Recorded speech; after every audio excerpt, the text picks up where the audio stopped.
de Listo, biblioteca. estamos iniciando. Bueno, entonces, hola, ¿cómo están? A todas las personas que ya están conectadas aquí. Pues un sábado más, tenemos mucho calor, pero nunca nos vamos a faltar a un sábado con la Sociedad Tolkien Dili. Y pues ya saben que este sábado tenemos a Medardo como invitado para que nos hable un poquito más de las estructuras narrativas de Señor de los Anillos, porque nos quedamos picadísimos la vez pasada. Así que Medardo, sin más preámbulos, adelante, por favor. Muchísimas gracias a la sociedad, al Anglo y la sociedad Tolkien. Estamos muy contentos del espacio que siempre le dan a la obra de John Ronald Reuel Tolkien, Don Ronaldo, le diríamos en otra época en México.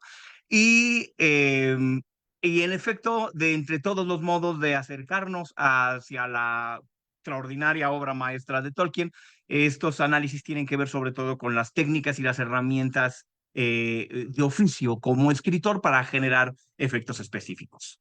Dicho entonces lo anterior, en 1943, en la Segunda Guerra Mundial, la circunstancia era bastante desesperada. Todavía no quedaba claro si entraba Estados Unidos o no. Ya se había abierto el frente hacia Rusia y en el norte de África estaban las fuerzas inglesas siendo arrasadas por el famosísimo general Rommel y su African Corps, y Christopher Tolkien, el hijo de Tolkien, de Ronald Reuel Tolkien, estaba en ese frente de batalla en el 43.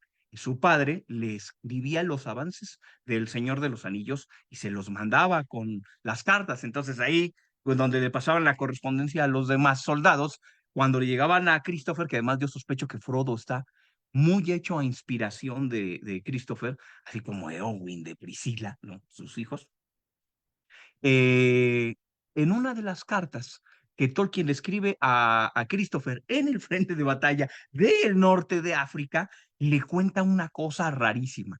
Dice que estaba él con los hobbits, con Frodo y Sam dando vueltas en Ithilien, cuando de pronto de la nada apareció una figura vestida de verde y que él no tenía planeado. Faramir, por supuesto. Un Faramir que la vez anterior, el capítulo anterior, en donde habíamos visto las hierbas de conejo y ese bellísimo capítulo, habíamos mencionado algunas cosas que en este momento vamos a recapitular. Y es el hecho de que Faramir tiene en su construcción mucho de la leyenda de Robin Hood. Ahora, esto no es eh, em, no es un tiro de interpretación casual. Tolkien explica que varias veces él tiene un juego personal que no se imaginó el golpe que iba a tener en la cultura popular, su propia obra, y era nada más una travesura personal, pero miren hasta dónde. Y entonces en su travesura personal decía, como esta historia está ocurriendo hace aproximadamente como más allá de los 10.000 años, por ahí, entonces probablemente fue la historia original de donde, sobre todo a Occidente, pero no nada más, vinieron a quedar los ecos de algunas cosas que ya son las leyendas que nosotros conocemos. Y entonces en ese juego que está haciendo Tolkien, el rey Aragorn con la espada mágica Andurin es el eco final del rey Arturo y de Excalibur. Gandalf, por supuesto, el consejero gris, es un eco final de lo que luego podría haber sido Odín por un lado para los germanos y Merlín para los celtas galeses por otro. De ese mismo modo, el tema del anillo mágico, que por un lado entre los germanos va a dar con los nibelungos y Fafnir, y el anillo que se pone, Fafnir los transforma al gigante lo hace un dragón, y del otro lado, o al anillo del cual habla Platón ya directamente, y está hablando de un anillo mágico. Y entonces a eso está jugando Tolkien, de modo que no es del todo imposible que en el momento en el que empieza a tratar de encontrar, mientras va escribiendo la caracterización de un encapuchado de verde, tenemos a la leyenda de el mismísimo Robin Hood presente con nosotros. ¿Por qué elementos? Bueno, primero, Faramir está en una tierra en conflicto, como Robin Hood, con toda una numerosa tropa de gente vestida de verde, como Robin Hood y sus compañeros, luchando contra un tirano, en ese caso Juan Sin Tierra, en el caso de Robin Hood, y por supuesto Sauron en este caso. Pero no solamente eso, sino que además Faramir está y termina, por lo que va a ocurrir aquí, en pugna con la autoridad que le corresponde, la autoridad que le corresponde, que podría haber sido, por supuesto, el sheriff de Nottingham y también el rey Juan, o sea, él está peleado con ese sistema, y en el caso de Faramir, el pleito enorme que va a tener con Denethor, por, bueno, ya previamente y por haber transgredido la ley con lo que tendría que haber entregado a los hobbits y el anillo. Entonces él está fuera de la ley a la que le corresponde exactamente igual que Robin Hood. Robin Hood era un yeoman, un hombre libre, no eran, en algunas versiones es noble, pero parece apuntar que en gran medida era lo que se llamaba un hombre libre, ni vasallo ni noble, y en ese sentido también Faramir es un libre pensador. Este libre pensador también, en las baladas de Robin Hood ocurren algunas cosas específicas. Ocurre que la tropa de Robin Hood toma prisionero a una persona que atraviesa el verde y hermoso bosque de Sherwood, como Ithilien, y cuando lo atraviesa, lo captura Robin Hood y viene un momento de prueba y de cena. Invita a Robin Hood a cenar, en algunos casos es a un monje, en otros casos es un caballero, en otras ocasiones es el rey Ricardo disfrazado, y después de la cena viene un reto. Con el rey Ricardo es de fuerza, con el caballero es de diálogo. Hay en las baladas numerosos casos donde viene el reto, como es en todo este capítulo, el corazón de este capítulo, el reto que le propone a Frodo, la existencia y la captura por Faramir. Y luego, normalmente, después del reto, viene el premio, en algunos casos, a los sacerdotes gordos y opulentos, pues se iban desnudos, amarrados a su caballo fuera del bosque, o en el caso de un caballero humilde con una causa noble, le da Robin Hood dinero, regalos al caballero para que se vaya, tal cual como ocurrirá con los hobbits hacia el final de este capítulo y del siguiente. Luego también, aunque normalmente la guarida de Robin Hood la entendemos dentro del Bosque Verde, en algunas versiones de las baladas, Robin Hood tiene su guarida en una cueva. Y Robin Hood además es un gran devoto de la Virgen María. De hecho, se mete en problemas por luego ir a adorarla a los pueblos cercanos de Lincoln, a la Virgen María. Y en este caso, una de las poquísimos elementos religiosos en la obra en El Señor de los Anillos, los vemos precisamente en la presencia de Faramir. Entonces, eh, ya una vez que hemos ubicado a este Robin Hood, que más que gran y hermoso, la leyenda de Robin Hood, y grande es Faramir. Y grande es Faramir porque además es primordialmente también como yeoman, como hombre libre, un caballero, y lo más importante de Faramir es el honor, pero no nada más. Y ahora sí, procedamos a lo siguiente. Observamos las piezas con las que está construida el capítulo, las escenas.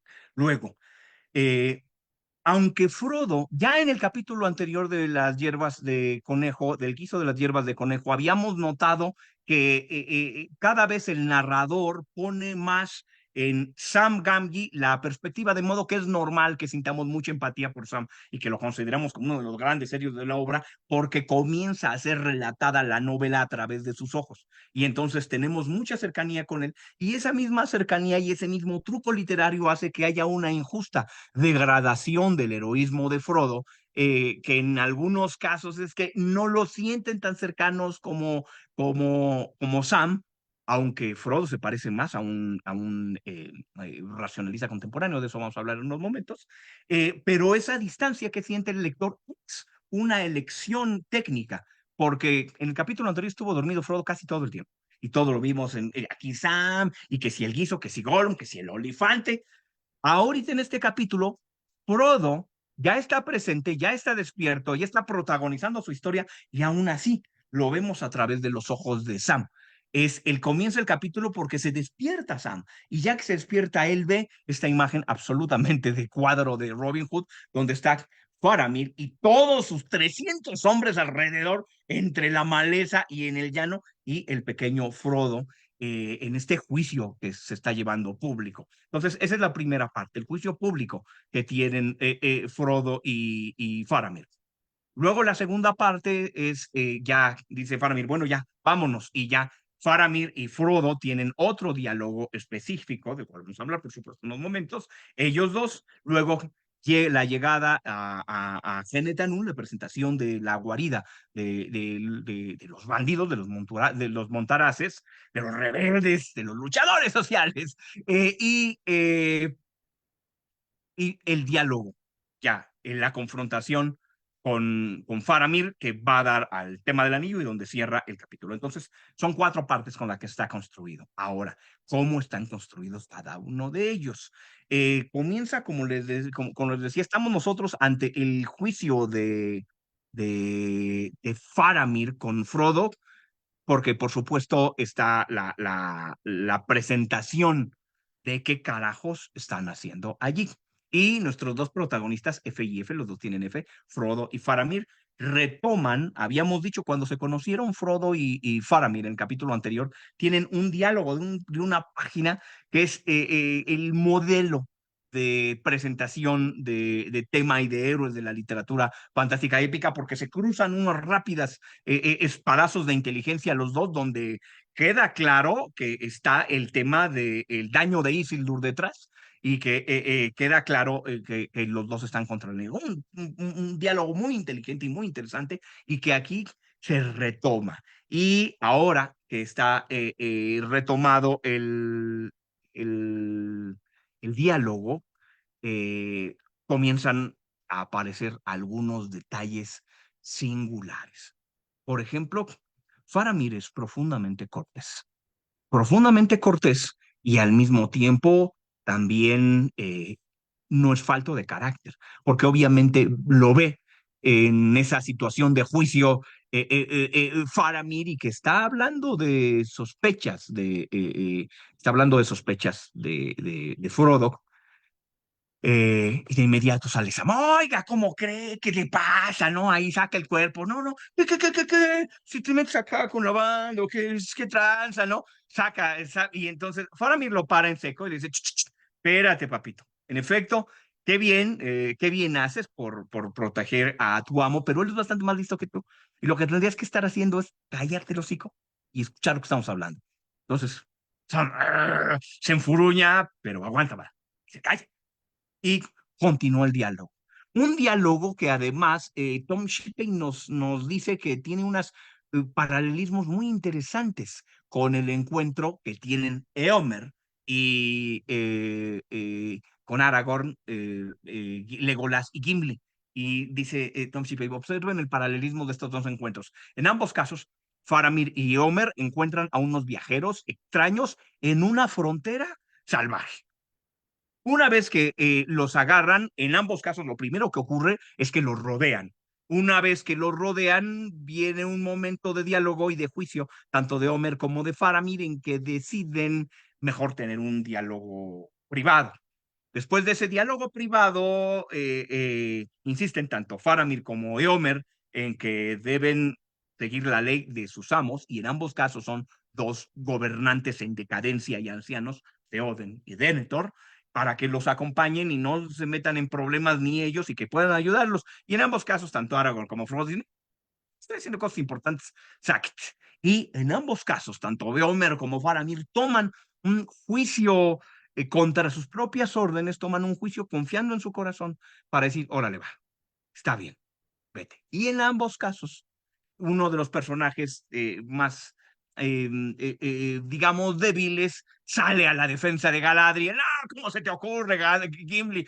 ¿Cómo hablas de los... Agárrenme! No, ¿cómo hablas de la bruja dorada? Dice Gimli. Y en ese mismo tenor también, Sam, lo vamos a mencionar más adelante, se pone pero loco cuando se menciona el tema de Galadriel. Entonces, hay una extraña similitud y esta extraña similitud al interior de la obra, observen entonces las similitudes de Faramir con la literatura, la leyenda, Robin Hood, ese es un tipo de similitud, pero luego está la similitud de la escena con dentro de la obra y tanto Eomer y Faramir tienen algo en común. Están cerca del corazón de Eowyn. Uno no lo sabe todavía, pero pues ya para el año siguiente las dos personas que más aman en el mundo de Eowyn es precisamente Eowyn, su hermano Eomer y Faramir. Continuamos entonces. Y ya en este momento eh, tenemos eh, un giro en la trama que causa preocupación al lector y que causa preocupación a Frodo.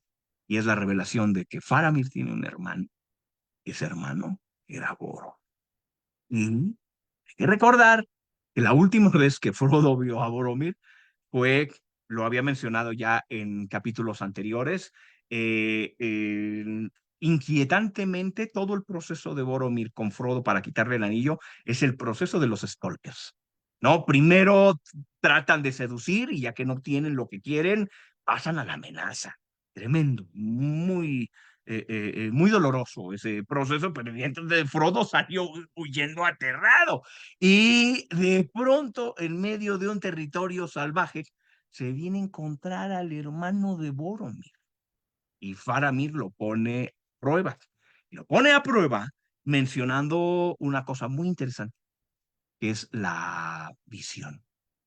Y es que en la visión, como de sueño, de la barca, parece ese momento que nos platica Faramir como salido del Silmarillion, como salido de un pasado mítico donde ocurrían esas cosas sobrenaturales más frecuentemente. Dice el mismo Faramir que estaba como en un sueño, que no está del todo seguro de que haya ocurrido, y además la luna, ¿no? Y entonces entre la luna que le da un tono nocturno y por tanto en todos los relatos de la humanidad hay en la noche esa imprecisión de creer cosas sobrenaturales, por una parte, y por otra parte está el río, y el río es simbólicamente una frontera entre la vida y la muerte.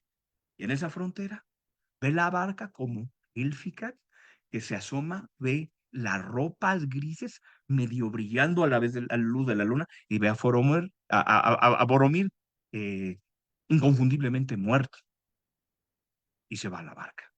Y le pone eh, Faramir la inquietud a Frodo. Le dice, ¿tú cuándo fue la última vez que viste a mi hermano? Es ahí cuando se enoja Sam y hace y dice, acá, no, no. ¿Cuándo? Y observen que ya lo habíamos dicho en otros capítulos que Frodo es un una persona muy formada como nosotros en el pensamiento racional, absolutamente racional. Ya habíamos dicho que en el pasaje de la cuerda, cuando Sam baja de la cuerda élfica y luego la jala y cae y dice, "Ah, es la gracia de la dama Galadriel". Frodo baja muy escéptico y dice, esta cuerda es muy delgadita. Y una vez abajo dice, no, no, no, nada que la gracia de nadie. O se rompió o no hiciste bien el nudo.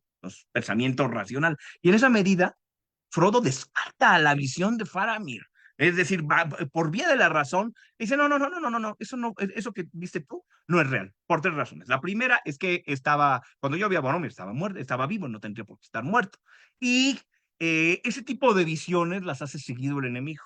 No, ahí aquí en el páramo, en el pantano de los muertos, en la Death Marches, también hay algunas visiones allí, así como, ay, Faramixito, si no conocieras a nuestro enemigo, y lo dice con causa de razón, porque en el Silmarillion nosotros descubrimos que hay un hombre llamado Gorlias, que formaba parte de la banda de Barahir. Ahora bien, la banda de Barahir, que es el padre de Beren y Lúthien, allá en el Silmarillion, la banda de Barahir que se enfrenta a Sauron tiene también mucho el proceso de la banda de Robin Hood. Y como decíamos, eh,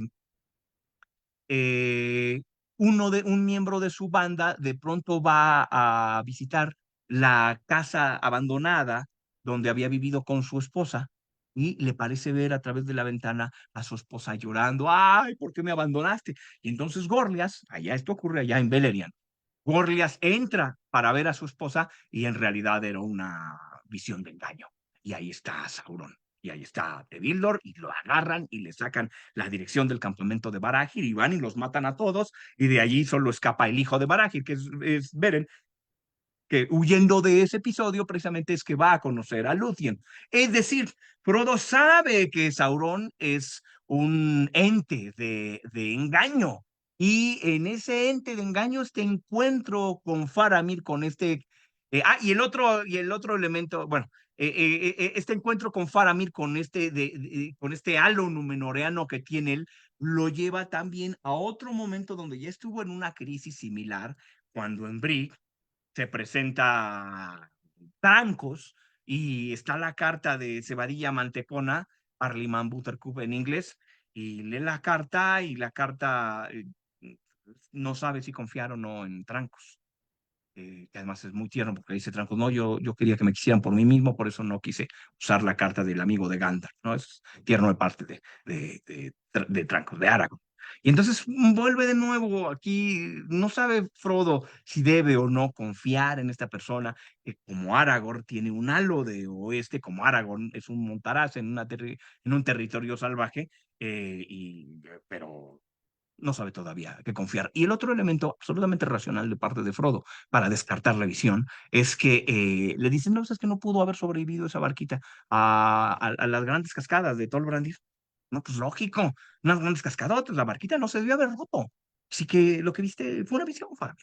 ¿No? Y Faramir se molesta, pero se contiene, tranquilo. Él mismo dice la más importante virtud de un sabio es la paciencia. Espérate, ¿no? Claro que se murió. Claro que se murió porque estaba vestido con ropas que yo no le había visto. Tenía armas de enemigos con él. Y hay un dato muy raro que si hubiera sido una visión no hubiera contenido. El cuerno. No estaba el cuerno. El cuerno fue escuchado en las fronteras de Gondor y habiendo sido encontrado, luego más tarde lo recogieron en el borde del río y es una cosa muy inquietante para mí. Dice, la sangre del asesinato siempre denuncia al asesino. Aguas, aguas. Y ahorita el cuerno roto está en el rodillas de mi padre. O ya, mencionado en ese momento de Néstor. Entonces, está este momento de dificultad y dándose cuenta Faramir que Frodo ya está en un nivel intelectual de diálogo con él y que tiene información escondida que no ha dicho, de pronto Faramir dice, bueno, ya, vámonos, que atacamos a los Haradrim y pronto van a venir por nosotros y vámonos. Se acaba la primera escena y se acaba la primera escena este juicio Robin Hoodesco, pero hay varios cálculos de parte de Faramir. Y entonces en la siguiente parte van platicando Faramir y Frodo, todavía Faramir tratando de sacarle así con cuchara qué es lo que tiene, qué es lo que sabe Frodo, porque además Frodo ya mencionó el daño de Isildur. Y, ok, y mientras ellos van hablando en siempre Faramir y Frodo están en un esgrima intelectual, no están los dos a la altura intelectual. Discípulos de Gandalf, los dos, por cierto. Eh, Mientras el diálogo y la parte intelectiva se encuentra con ellos avanzando, la parte de la hermosa, está bien, la hermosa descripción de Ithilien queda en manos de Sam. Y entonces Sam va, como siempre, ahí escuchando el diálogo, pero mientras ni a Faramir ni a Frodo les interesa los alrededores, es a través de Sam la descripción en la que vemos nosotros la belleza de Ithilien y en esta descripción, que además percibe un jardinero y una persona afín a la naturaleza élfica como Sam, y mientras va en eso, ocurre un detalle muy interesante, y es que observa y escucha que los otros montaraces que vienen detrás están hablando como de alguien más. Un alguien más que luego van a mencionar más adelante, ya sabemos nosotros que es Gollum corriéndose entre los árboles, como igual siguió a la compañía del anillo al interior de los Lorien, Y alguien más, los montaraces, más tarde van a decir, "Sí, pues, y era una ardilla negra, no, tenía cola". Y esto es un dato, una nota a pie de página curiosa porque se está refiriendo a las ardillas negras de Mirwood, del Bosque Negro, porque una y otra vez, Tolkien sí sabía hacer precuelas y secuelas. Bueno, además, El Señor de los Anillos es una secuela total del Silmarillion, pero ya lo habíamos mencionado en otros momentos, que Tolkien, todas las oportunidades que puede, todas, en todas, menciona detalles del Hobbit, en todas. Ah, la cota de Maya y la daga que ya habían tenido vivo. Bueno, Gollum, que es un personaje mismo del Gollum, del Hobbit. La tumba de Balin, Gloin aparece también, se menciona a Beorn en el concilio, y aquí se mencionan bueno, cuando aparezca ya la araña, se van a mencionar a las arañas de Mirwood, y aquí se mencionan a las ardillas de Bosque Negro. No pierde ocasión Tolkien de darle seguimiento al Hobbit, todos esos guiños que ahora los cinematógrafos con mayor o menor éxito hacen, aludiendo a obras anteriores. Y mientras van dialogando, vemos en eh, tres puntos muy importantes del carácter de Faramir. El primero es que esto es lo más importante de todo el capítulo. Hablando del año de Isildur, eh, dice, ando cerca, ¿verdad? Ese es el tema con Boromir. ¿Qué pasó? Algo ahí. Y dice Frodo, disparando cerca, pero no en el oro, no en el oro, que refiriéndose al centro al centro de la diana. Y dice Faramir, si yo me encontrara tirado el año de Isildur, ni aunque lo tuviera tirado frente a mí, lo agarraba. Lo dice ahí al nada más, como muchas otras cosas que dice uno, pero eso que dice es el detalle más importante del capítulo, como veremos a continuación. Luego, por supuesto, del mismo modo en el que Aragorn y Trancos en Bree saca el tema de Gandalf ahí como para generarle confianza, pues sale el asunto de que Faramir es discípulo de Gandalf, y de hecho se muestra mucho que en él hay esta presencia de un aprendiz de mago, un aire de aprendiz de mago. Y es en el diálogo con Faramir cuando se menciona, no Gandalf en otro momento del capítulo, es él, es Faramir quien menciona el tema de todos los nombres de Gandalf. Y algunos ya medio los habíamos oído y otros no. Y dicen, no, pues que soy Mithrandir entre los elfos. Eso ya habíamos escuchado cómo lo llamaban en Rivendell y en Lothlórien. Pero dice, soy Olori, dice Gandalf. Cita a Faramir, que sí dice a Gandalf, soy Olorin en mi juventud ya perdida en el oeste, y que nosotros ya en el Silmarillion ya no hay duda, ¿no? Olorin es un Maiar, un espíritu angélico, férico, que servía a los Valar en las tierras de Lorien, en los bosques de los sueños de Lorien. Y dice, los enanos me llaman Tarkun, y Tarkun, luego más tarde en otro lado nos enteraremos que en la lengua de los enanos significa el bastón, el hombre del bastón. Luego, Incanus tiene una doble significación, porque Incanus es como se le llama en el sur, y en una de las notas al respecto de la etimología, eh, para los Faradrin, para los hombres del sur, Incanus significa espía del norte. O sea, no es un nombre particularmente agradable, bonito. Pero también Incanus tiene un sonido y una significación como latina, que hace referencia al pelo cano, ¿no? Incanus, canoso, el pelo gris, y finalmente me llaman Gandalf en el norte. Y además de este detalle de conocimiento libresco de Faramir, pronto, en este diálogo, se hace el manifiesto de lo que es Faramir en sí mismo y cómo se entiende él.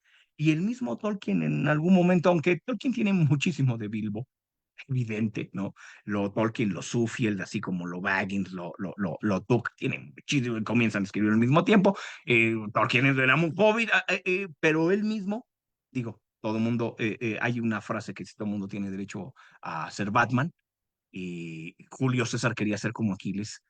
Perdón, Julio César quería ser como Alejandro Magno, pero Alejandro Magno quería ser como Aquiles. Y en esa medida, Tolkien decía, no, yo en realidad, si no fuera tan cobarde, yo estoy cerca de Faramir. ¿Y qué es estar cerca de Faramir? Más allá de la caracterización que ya legendaria que lo precede, más allá de la prudencia y la cortesía y la astucia que le estamos viendo, para mí tiene algo todavía más importante. Y habla en este diálogo con Frodo una cosa muy similar a lo que hace el Quijote de la Mancha en uno de los capítulos que se llama sobre las armas y las letras. El Quijote, mientras está apuñalando unos cueros de vino en una venta, justamente menciona la extraña virtud de encontrarse entre esos dos polos, porque dice Faramir, yo no admiro la espada por su filo, ni la flecha por su por lo agudo, ni la guerra por la gloria. Para mí, la única importancia que tiene la espada, la flecha y la guerra es la posibilidad de defender y de defender a los demás, a los que queremos. No es entonces, dice Faramir, la guerra por sí misma como debería importar. Y, por ejemplo, así son los Rohirrim, eso lo va a decir más adelante en eco de esta misma conversación. Así son los Rohirrim. Para los Rohirrim la guerra es un deporte y un fin en sí mismo. Y dice, qué tristeza cuando en Gondor, ahora está hablando de la decadencia y va a volver a hablar de la decadencia de Gondor más adelante. Dice, qué tristeza cuando estamos ante un oficio que parece tener más prestigio que los demás, que es matar. ¿Por qué el guerrero debería tener más prestigio? ¿Por qué? Que un alfarero, que un carpintero. ¿Por qué darle el prestigio a alguien que mata? Y los que ejercen el oficio de matar debieran tener muchas más habilidades, conocimientos, que solamente el hecho de saber de las armas y de la guerra. Este manifiesto de parte de Faramir, similar, como decíamos, al del Quijote de la Mancha, nos lleva también en una nota a pie de página a hacer la reflexión en la que Tolkien fue un soldado. Tolkien, un revólver mínimo, y estuvo en el frente de batalla. No sabemos si como oficial de señales en la batalla de Somme muy probablemente disparó sus armas, no sabemos si abatió enemigos alemanes, probable, no seguro, no lo sabemos. Ni importa más allá del hecho de que Tolkien conoce la guerra, fue soldado y es escritor, y está diciendo esto. Y está diciendo esto que no solamente es una crítica de Faramir a Boromir, porque Boromir es así y lo dice, es como los Rohirrim, por eso su papá lo quiere y por eso lo mandaron allá. Y él ama a Boromir, pero es así, pero no solamente eso. También el mismo Tolkien está cuando dice que qué decadencia que la guerra sea deporte y fin en sí mismo, también está pasando a rajatabla lo que más ama el mismo Tolkien, que son las sagas de la antigüedad, el Beowulf, el Voluspa, todos los cantares de caballerías, todo eso mismo está haciendo, así como el Quijote es una crítica de los libros de caballerías, él mismo está poniendo el dedo en la llaga, diciendo, pues están muy emocionantes todas esas sagas, pero donde solamente la guerra es deporte y fin, ¿qué pasó? Y Cervantes, hablemos del Quijote, Cervantes también fue soldado, también estuvo en una de las más grandes batallas de su época, Lepanto, y por supuesto le toca escribir. Entonces, en esa medida, vemos esa similitud, no solamente entre Cervantes y Tolkien, sino entre Faramir y el Quijote de la Mancha, y ese paralelismo todavía nos va a servir un poco más adelante hacia donde vamos. ¿Y dónde vamos? Es Genetanón, la ventana cielo-oeste. entramos nosotros en Genetanún y lo primero que debemos recordar es que es una de tantas guaridas subterráneas abajo de los bosques con cauces acuáticos que ya ha estado presente en otros momentos de la mitología de Arda. Es decir, Nargothrond es una geografía similar. Viene justamente el río Narog y están las cavernas y luego el puente que Túrin no derriba y por eso llega a Glaurung que destruye Nargothrond. Y entonces, pero había esos elementos. Y luego Doriath también es así. Debajo del bosque de Doriath están Menelgrot, que significan las mil cavernas, y justamente está el río Sgalduin, y tenemos otra vez el río, las muradas, y es el mismo diseño que tienen los salones del rey Thranduil, ahí en el Bosque Negro. Si ustedes recuerdan, pues está el cauce de agua por donde van a salir los barriles y escapa Bilbo con los enanos, pero también están las cavernas debajo de la foresta. Y esto no es casual, esto por supuesto nos hace un eco a lo que significaba para el mundo celta hablar de las guaridas debajo de la tierra, de las colinas, donde debajo de las colinas vive el pueblo férico. Y eso está tanto en Irlanda como en Gales, en Escocia, ¿no? Que por supuesto eran túmulos de la antigüedad, pero pues muchos túmulos que construyeron a personas de la antigüedad dijeron, de duendes, ¿no? Entonces, a todas esas categorías féricas, y entonces esas categorías féricas de la cultura popular, de la idiosincrasia literaria inglesa, en las manos de Tolkien se convierten en estos sitios, Nargothrond, Menegrond, los salones de Thranduil, que tiene el mismo diseño, en ese sentido, el Genetanún, guarida de cueva de Robin Hood en las baladas. Y en esta caverna hay un cauce de agua y observen que ese cauce de agua es exactamente el mismo cauce, ahora sonoro y fuerte y aguerrido, que era el arroyito de ahí arriba donde estaban cuando Sam agarra un poco de agua para hacer el guiso de conejo, arroyuelo que anda por ahí, como un arroyuelo que colabora en un episodio tan picaresco como es el guiso de un conejo, al paso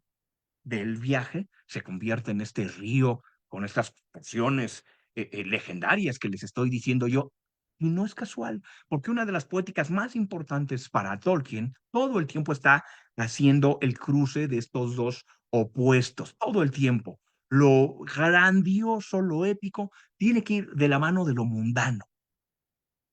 Dice y cuando estamos ante una seriedad de pica, también estamos a la vuelta de algo, de un humorismo muy, muy, muy simple. Y el mismo quien lo dice, algo muy alto, sin lo mundano, es ridículo.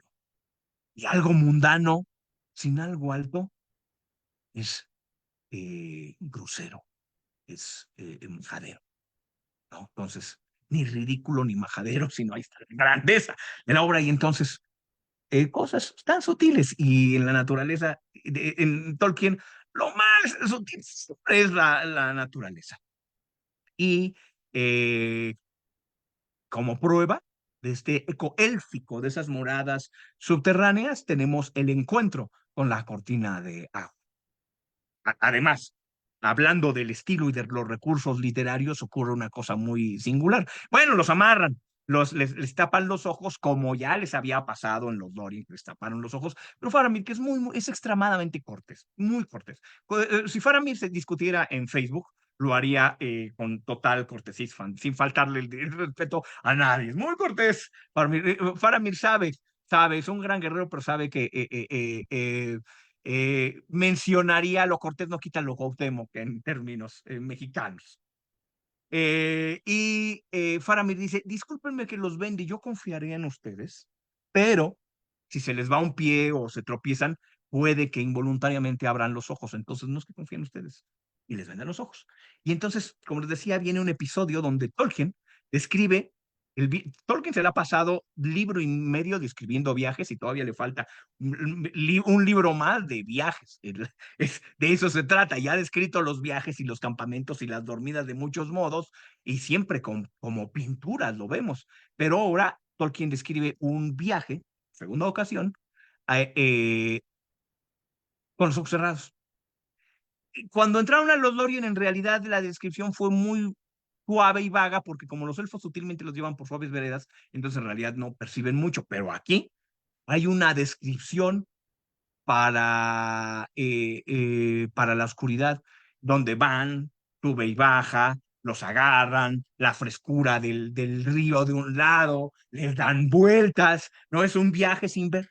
Y después de ese viaje sin ver, tararán, les quitan las vendas. Y como en los Lorien están en el interior de, de, de, eh, de Ferry, en Ferry en el sentido del milagro férico de la naturaleza exaltada, y así como les quitan las vendas y de pronto están en Kerim Namrod, en el libro anterior les quitan las vendas y está, observen la sutileza de Tolkien. Hay una cortina de agua, solo hay una cortina de agua. Y es de noche, como es de noche, pues hay una luna. Y si hay una luna, pues entonces hay una luz que pega en la cortina de agua y por tanto genera reflejos. Hay escritores donde ni siquiera se habían detenido en eso, pero es por quién. Y aquí, esa luz que se fragmenta en el agua genera una miriada multicolor de zafiros, de rubíes y de esmeraldas que deja asombrados a los hobbits, pero que no es casual, no es casual, porque esto nos lleva a dos instantes poderosísimos de la obra de Tolkien. Uno de esos instantes, eh, eh, permítame un segundito, perdón. No te preocupes. Mientras aquí leemos los comentarios, justo Soleni Parra nos manda saludos desde Venezuela. Oli, Soleni. Y Daniel Gutiérrez, justamente hablando de Faramir, pone, ciertamente uno de los personajes más maltratados en las adaptaciones cinematográficas es Faramir. Rete bien que le haces justicia en el análisis, maese Medardo. Buen símil con Robin Hood, de estirpe noble y culta ambos. Y también Laura Michel nos pone, hola, tarde, pero hola. Hola. Hola, Laura. ¿Cómo estás? Todos muy bien acá. Está muy interesante lo que nos está comentando Medardo de todo esto. Y Discúlpeme. Gracias, muchísimas no te gracias. preocupes. Discúlpeme, una emergencia familiar, todo bien, pero había que atenderla. Discúlpenme, continúo. Nos lleva a dos instantes importantísimos de la obra de Tolkien, este asunto de la luna y el agua generándonos esta maravilla. Y ha terminado el Hobbit, ya se murió Thorin, ya dice Bilbo, ya vámonos a casa, y se despierta a medio solsticio de verano y escuchan los cantos de los elfos, y los elfos dicen, después de haberse ido a buscar al dragón y el tesoro, dicen los elfos, la verdadera plata son los ríos. El verdadero oro es el sol que tenemos en lo alto. Las verdaderas joyas son las hojas de los árboles. ¿Dónde están los enanos pensando? Ese es los verdaderos tesoros de la naturaleza. Y un episodio similar va a volver a ocurrir en el siguiente libro, ya muy cerca de llegar a las grietas del destino. eh, Sam baja, deja a Frodo dormido un poco, y encuentra un arroyuelo de unas nubes perdidas. Y en ese arroyuelo, cuando está llenando el odre sediento, Sam, se abren las nubes y ve unas estrellas y piensa Sam, ya entendí todo.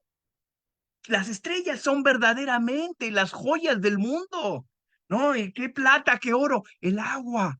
Esto va a pasar y lo va a reflexionar Sam. Y regresamos al momento. No es casual este momento de belleza en esa cortina de agua, porque precisamente estamos nosotros ante la naturaleza extremada en belleza, y esa es la esencia de lo élfico. Justamente lo élfico en esta triada de compasión y arte y naturaleza, cuando se exacerba, hacia la poesía. Es dólfico, y lo vamos a ver justo en unos momentos. Eh, Veo que nos quedan ya 15 minutos. Voy a resumir un poco lo que se nos viene. Y ahí va. Ya, pues, ya vámonos por los jugos, lo que viene.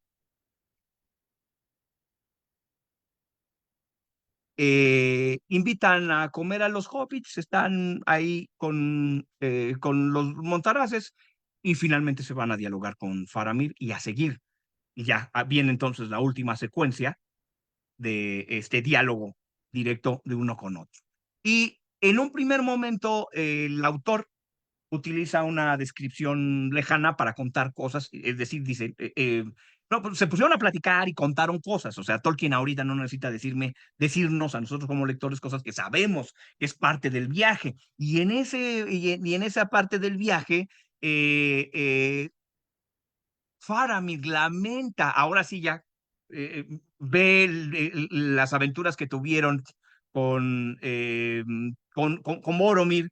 Por cierto, que a la aparición y a la mención de Aragorn, ya Faramir había dicho: espérate, como que el heredero del trono de Gondor, vámonos con calma, pues claro que mi papá es el que está gobernando, y hay que ver, tranquilo, tranquilo, ¿no? Es el que en discusión de Facebook dice: a ver, puentes.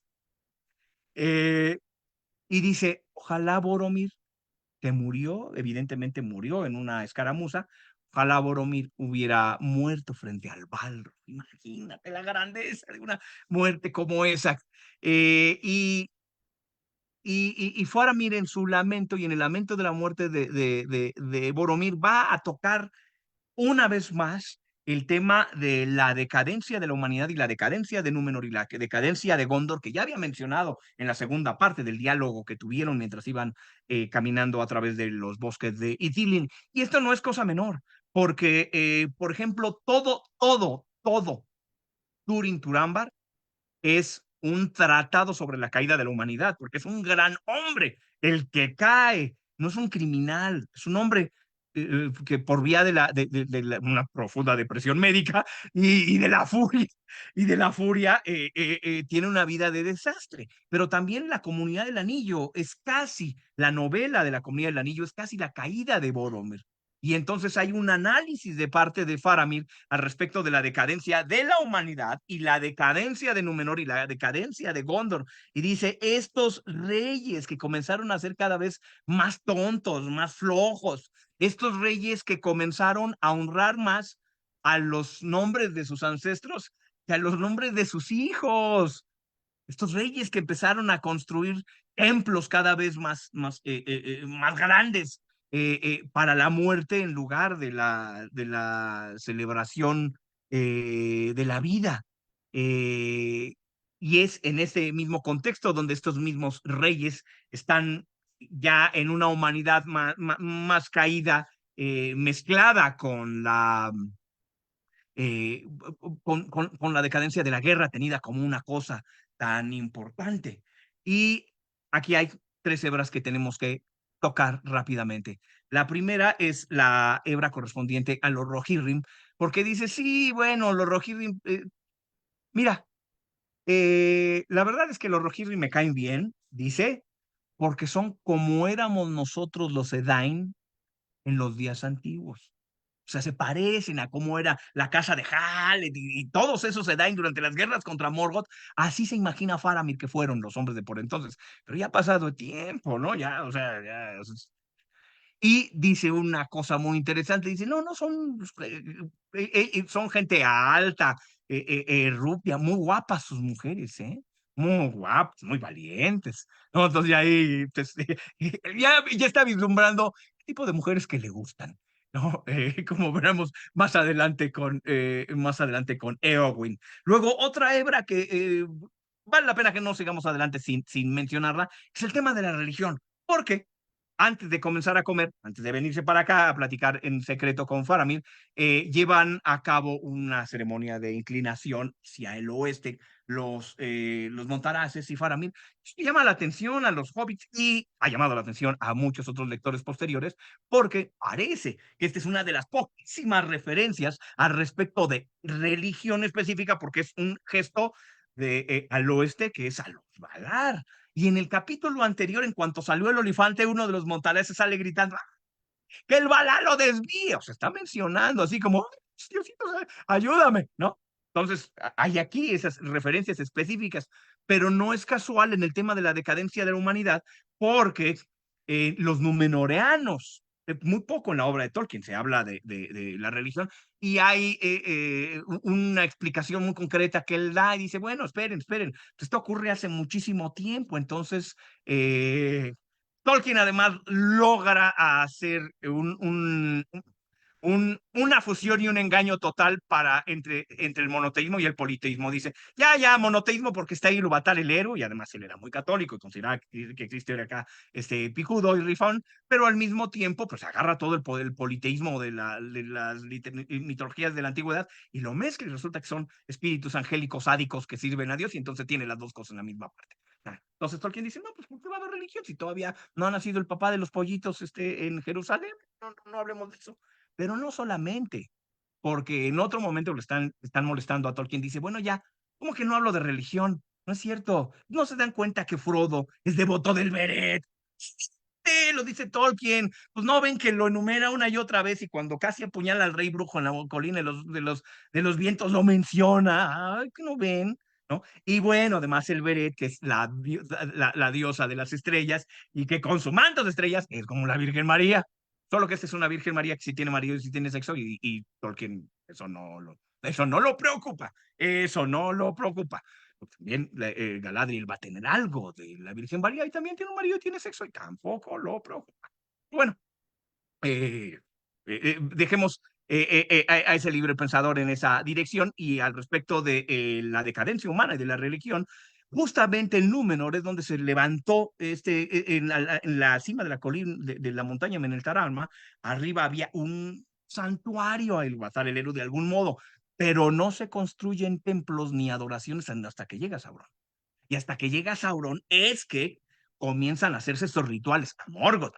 Y esos rituales son sacrificios humanos a Morgoth. Y ese templo a Morgoth. Y todo eso obviamente se lo llevará se lo llevará el mar.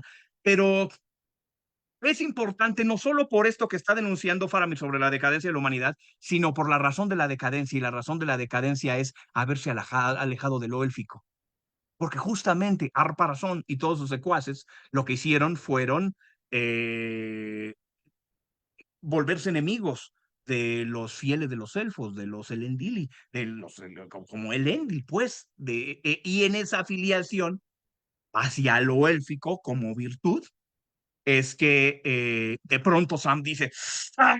Ya dijo, ahora sí ya me cayó bien, señor Faramir. Mire, todas sus cortesías y la comida y todo eso, mire, yo no me lo creo, pero he notado que usted ha hablado con mucho agrado de los elfos.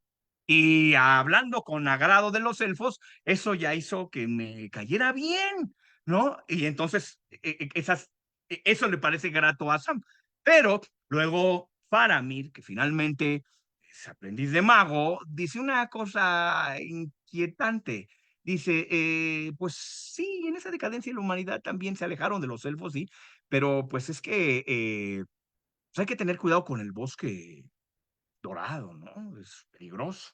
Las mismas palabras que Boromir antes de entrar a los Dorian. Las mismas palabras.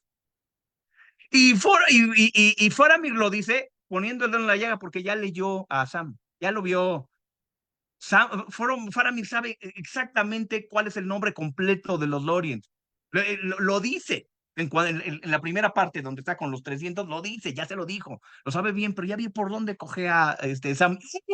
Y Sam, no le van a hablar mal de Galadriel. Se para Sam y tartamudeando dice una descripción de Galadriel bellísima, poética, uno de los fragmentos más hermosos de todo el libro, que les voy a leer un fragmentito en inglés y en español, eh, pero donde Sam mismo está diciendo que no hay modo de expresarse de lo élfico y de Galadriel si no es a través de la poesía. Y es entonces la poesía y el arte lo único que puede acercarse a ese glamour. Disculpen, por supuesto, mi pronunciación charcotera. Va rápido un fragmentito en inglés y luego en español para que lo tengamos. Eh, but I wish I could make a song for her. Beautiful she is, sir, lovely.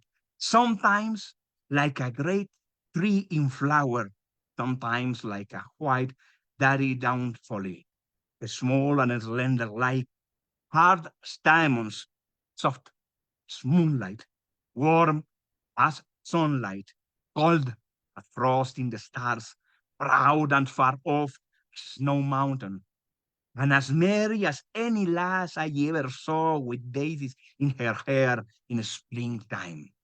But that's a lot of nonsense, and all white my mark. Y fíjense lo que responde el tremendo Faramir.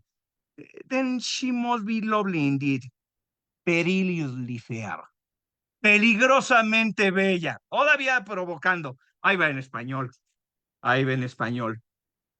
Pero me gustaría componer una canción sobre ella. Es hermosa, señor, qué hermosa es.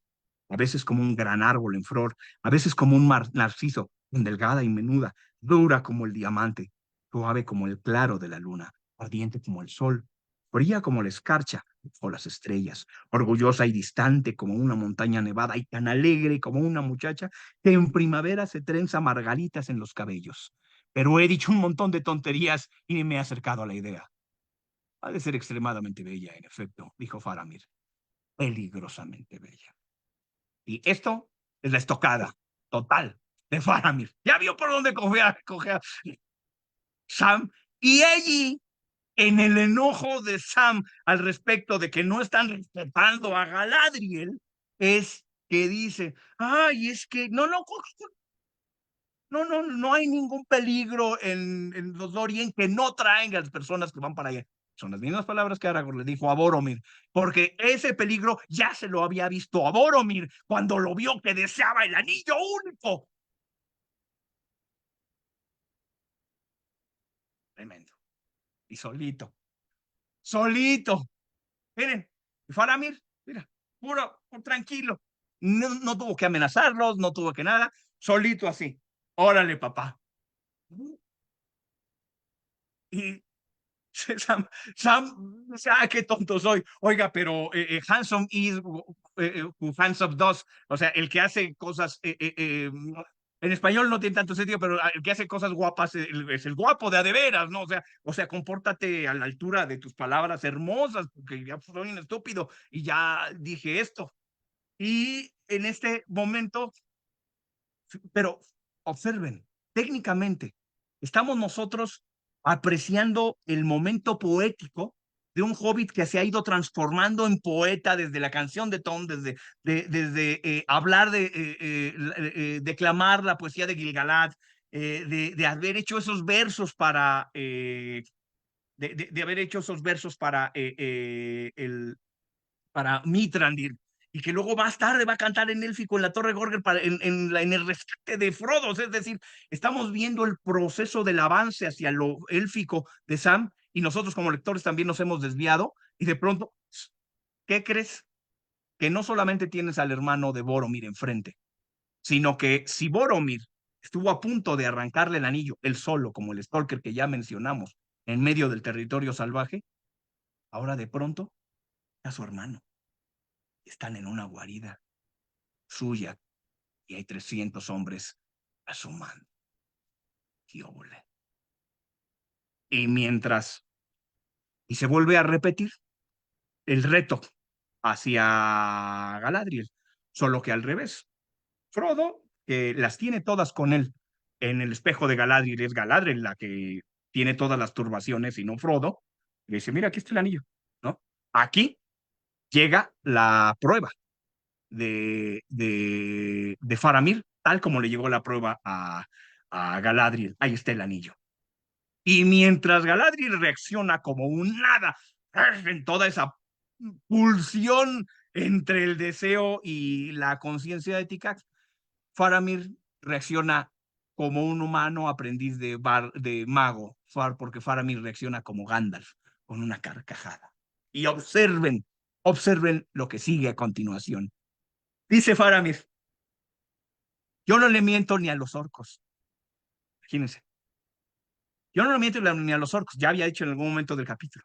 Y dice, solo y únicamente porque por hocicón cuando venía caminando contigo, te dije que si me encontraba el daño de Isildur, yo te lo dije, no lo iba a agarrar. Solo por eso me voy a alinear a mis propias palabras y propio honor para decir, no lo voy a tomar, no lo quiero. Puro honor en su propia palabra. Y hay una profesión que tiene esto por el centro, que es el caballero andante. En Excalibur de John Burman de 1982 le pregunta a Arturo a Merlín cuál es la característica principal del caballero. Ah, bueno, el valor. No, ya, la más importante. Se enoja Merlín y dice, he must be truth, not all. Debe ser verdadero por sobre todas las cosas. Y Faramir es verdadero frente a sí mismo y les dice y lo dice, me voy a aguantar a lo que dije. Y ese rasgo de caballería, de honor, lo hace no solamente el verdadero, sino lo hace un caballero verdadero. Y regresamos a la comparación con el caballero de la triste figura entre las armas y las letras del Quijote de la Mancha y también el honor del yeoman llamado Robin Hood. Al fin nos entendemos, Frodo. Y ¿sabes qué? Le dice a Sam, tú tranquilo, aunque regaste toda la sopa, pero le hiciste un bien a tu señor. No, bueno, y Frodo se rompe, ¿no? Está deshecho, ya no puede con la tensión que lo tiene. Dice, tranquilo, ya nos entendemos, yo voy y por mi honor, entonces te voy a dejar ir. Y le dice Faramir, ya así cerrando el capítulo, dice Faramir, oye, pues qué cortés, o sea, muchas gracias, qué cortés. Y le dice una cosa muy hermosa, Faramir, de regreso. Dice, esa honra que me hace alguien de tu tamaño es el mejor halago que pudiera yo tener. Y esto es eco de lo que va a hacer en los campos de Cornwall, no decir que los hobbits están hasta allá arriba. Ándele, pues ya, váyanse a dormir.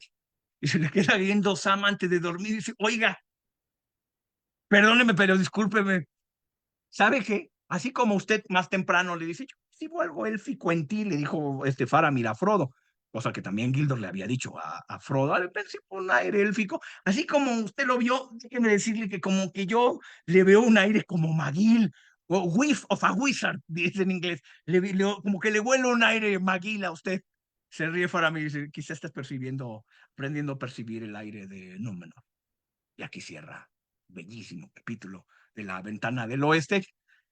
A continuación sigue uno dolorosísimo, el estanque vedado. Ya llegaremos allá, ya llegaremos allá. Con esto entonces sé que nos hemos pasado 3 minutos, pero le paso el balón a nuestros amigos del Anglo para que nos digan si hay alguna pregunta que prometo responderla rápido. Muchas gracias, Medardo. Pues en realidad más que preguntas tenemos comentarios, ahora sí que, como siempre, aquí Laura Michelle nos pone, los RIM no son ninguna perita en dulce, pero bueno. Y nos pone también que voy con que la Virgen es una mezcla de Barda y Niena. Entonces no sé si quieres comentar sobre esa idea. Sí, sí, y yo primordialmente para mí es un honor que ella nos esté siguiendo, ha estado en otras ocasiones, es una persona a la que admiro mucho y es una de las personas que en Latinoamérica más sabe, conoce de Tolkien y profesionalmente lo comparte. Pues, para un honor tenerla aquí con estas pláticas y estoy de acuerdo, claro, Niena por supuesto en la piedad y la tristeza por supuesto que también está parte de la Virgen y así como no. Claro que sí. Y aquí justo Laura, Angie nos dice que te quiere mucho, que te queremos mucho aquí desde el Anglo, claro que sí. Y también nos pone, Faramir es la onda, me gusta muchísimo. ¿no? Entonces también aquí tenemos varios fans y fans de Faramir. Es razón de uno de los desencuentros que en su momento tuvo Tolkien con la película, perdón, tuvo Peter Jackson con la película. Es decir, ahora, el año pasado, la serie estuvo en el banquillo de los acusados, pero hay que recordar que hace 20 años las películas también estuvieron en el banquillo de los acusados. Y, por ejemplo, mi esposa no perdonó que este gran caballero del cual les acabo de hablar, este tipo, pues que además se va a ganar el corazón de Owen de ese tamaño, es Faramir.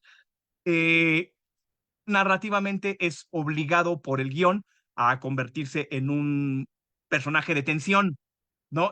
Convertirse en alguien que tiene que, por la misma estructura de la película, poner en riesgo a los protagonistas y luego se los lleva a Osgiliath, donde eso, claro, eso no ocurrió, pero iba a ocurrir. O sea, Faramir se los pensaba llevar de regreso a Gondor, iban a pasar por Osgiliath. Entonces, aunque no ocurrió en la novela, por supuesto, pero era su plan. Y al menos rescataron esta frase, ¿no? Cuando ya al final de la película de las dos torres le dice tal cual, literalmente Faramir dice, at last we understand each other, Frodo Baggins, ¿no? Y eso es así, la línea. Pero a mí me gustó el Faramir de la película, comprendí que que hayan avillanado el encuentro porque tenían que poner la atención del hermano que le iba a quitar el anillo, ¿no? Tenía que ser así. Justo Laura nos pone, a Peter Jackson y a esos guionistas se les ocurrió una excusa muy estúpida para hacer los cambios. De modo, así siempre pasa. Inevitable, lo dice Peter Jackson, o sea, para cuando están en la Puerta Negra, el lector, si tú lees la novela, está en la Puerta Negra y sacan la daga tumularia y la cota de maíz. Nosotros no sabemos qué pasó no sabemos qué pasó con eso. Y bueno, damos la vuelta a la página y vemos ya el rescate de Frodo. Y dice Peter Jackson, pues perdón, no, ni modo, ya nuestra película siempre va a ser menor que los libros y en el libro, pues ya en la película, pues ya viste que Frodo está a salvo y este momento no va a tener la potencia que tiene en el libro. Discúlpenme, no es el libro. Está padre. Sí, justo nos pone que porque nadie puede resistirse al anillo, mentira, y que en todo el encuentro de Faramir y Frodo no pasa nada, dijeron. Pero nos pone también en la versión extendida matizaron un poquito eso, ¿no? Entonces, bueno, pues Claro, y en la versión extendida además sacan una escena entre Denethor, Faramir y Boromir. Es una hermosa escena. Ay, los vemos, ¿no? Y vemos el cariño, vemos a Faramir y a Boromir en un instante, ¿no? Y pues los dos caen muy bien. Los dos caen muy bien. Pues sí, sí, creo que ya no hay más preguntas o comentarios, pero pues como siempre, Medardo, ha sido un placer escucharte, de verdad es que nos tienes aquí todos en tensión, nos haces reír y nos haces pensar de otra manera estos libros y pues muchísimas gracias por estar aquí con nosotras. Y pues nada, las personas que se conectaron también muchas gracias por escuchar al Gran Medardo y no se olviden que una vez al mes tenemos conversaciones, charlas muy bonitas con nuestros amigos de la Sociedad Tolkiendili, entonces estén al pendiente de nuestras redes sociales para que puedan enterarse cuándo, a qué horas y quién va a estar con nosotros. Muchísimas gracias. Gracias a ustedes. Adoramos también de la Sociedad Tolkien y las adoramos a ustedes del Anglo. Y además que todas sean chicas, todo lo más chingonas como Eowyn. Quería yo también comentarles que la Sociedad Tolkien va este 25 de marzo a llevar unas jornadas de lectura. Los invitamos a que lean ustedes a Tolkien. Y la razón de esto tiene que ver con lo que mencionaba yo hace rato de las pocas referencias religiosas. Tolkien hace un guiño en el hecho en el que la Compañía del Anillo abandona Rivendell el 25 de diciembre, pues, que es Navidad, ¿no? El nacimiento de Cristo, y que la caída de Sauron es el 25 de marzo, que es lo que los historiadores dicen pudo haber sido la fecha del nacimiento real de Cristo antes de que en la Edad Media pegaran el solsticio de invierno al nacimiento de Cristo para bajarle dos rayitas a los paganos, de paganos a lo pagano.